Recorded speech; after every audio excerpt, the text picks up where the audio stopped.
back to my channel, squad. I'm so happy to see you today.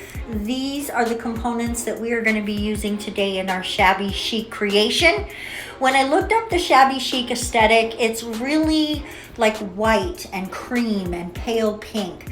This is a little darker pink than most Shabby Chic would be, but I did see some dusty pinks, so I think we're going to be able to get away with it. I've seen a lot of cutesy representation of Shabby Chic, but when I think of Shabby Chic, I really think of the lighter colors of the spectrum. I think of lace, I think of ruffles, I think of florals. So that's what we're going to represent today, is that side of the Shabby Chic. We're going to keep the cutesy for another day, and we will take this creation into more of, I don't know, what would you call, other than Shabby Chic, what would you call that? Just really flouncy and girly and lacy and pretty. So that's what we're gonna do today. So we've got a cream color and this dusty pink color, and those are from Modelones, those really pretty square bottles that I like so much. Speaking of those, we've got something coming. I'll tell you about that in a second though. I'm gonna make French tips with these using some lace transfer foil, and I am just trying my best to get them as similar to each other as possible. So that's why I've set them together so that I can really eyeball it and see where everything is and try to get the angles and the curves right, so everything looks super similar when we're finished. These are actually the index finger and the ring finger. So now that we have the lines all laid down, we're going to come in and fill it with the transfer foil gel, and then we're going to go ahead and pop that in the lamp. The other three are going to get a full coat of transfer foil gel. So while I'm doing that, let me tell you, today I ordered some stuff. It's not all from Amazon, a tiny bit is, and one thing I'll probably do separate video for, but all the rest I'm just gonna wait till it all comes in together. We've got some stuff from Modelones, and I ordered some stuff from Shein. Is it Shein or Shein? You let me know. I've heard it different ways. But once everything comes in, we'll do a big haul and play with some stuff. So look forward to that. I'm really excited.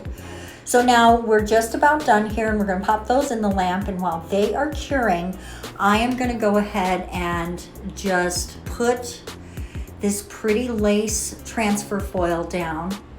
And you can see it's, once it touches the gel, it gets a very almost translucent sort of quality to it, and it does, you can see that it's a French, but it's also just so subtle and pretty. So it's just a slight changing of the color of the pink, and I couldn't be happier with the effect. I think it came out exactly the way I wanted it to, and even better than I imagined. So now I'm coming in with a little bit of base coat just to make sure that everything is completely protected for our next step on those. There's gonna be one more step. Now this is the pinky, and we're gonna go ahead and come in with a full lace transfer foil on this one. And oh, look at how cute that came out. Ah, I'm in love. I'm totally in love. Totally in love. Now I'm cleaning off the sticky layer from those Frenches, because you don't want any sticky layer from your actual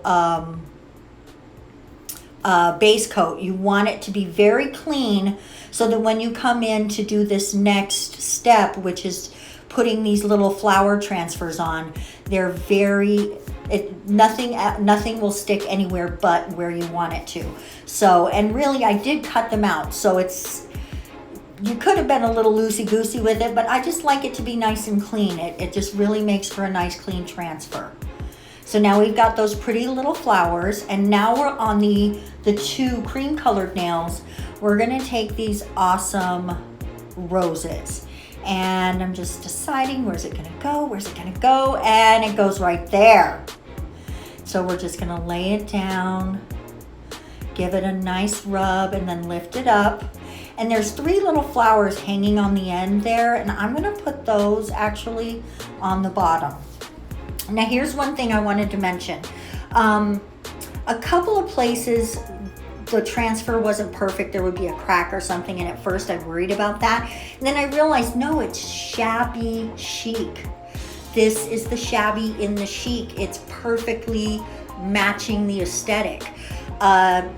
You're talking about like distressed woods and things like that, and pictures that are old and chic, but now they're shabby. So that's the Shabby in the Chic. And so I learned to just enjoy the cracks that occasionally popped up in the flowers or what have you. So when you're doing a Shabby Chic, the point is not perfection. It's supposed to be a little bit messy, a little bit old, a little bit needing something that it doesn't have anymore, right? Or losing something it doesn't have anymore. So guys, what we're gonna do, if you wanna know what they look like shiny, look now, because we're gonna go in with a matte top coat. I just think the matte top coat gives that Shabby Chic vibe, the exact flavor that you're looking for, the mood, the whole vibe is there, and it's just in your face with how chic and breathtaking and beautiful it is. I absolutely love the Shabby Chic aesthetic. Honestly, it never had really been too much on my radar, but this set has really brought it into my heart. I really love it a lot. Guys, this is the finished set. Let me know, did I make it? Did I do it? Is this Shabby Chic to you? If it's not, let me know what you'd like to see instead, because we can make that happen. Please do not forget, there's buttons down there, click them. It helps the YouTube algorithm. We will see you next week. Bye-bye.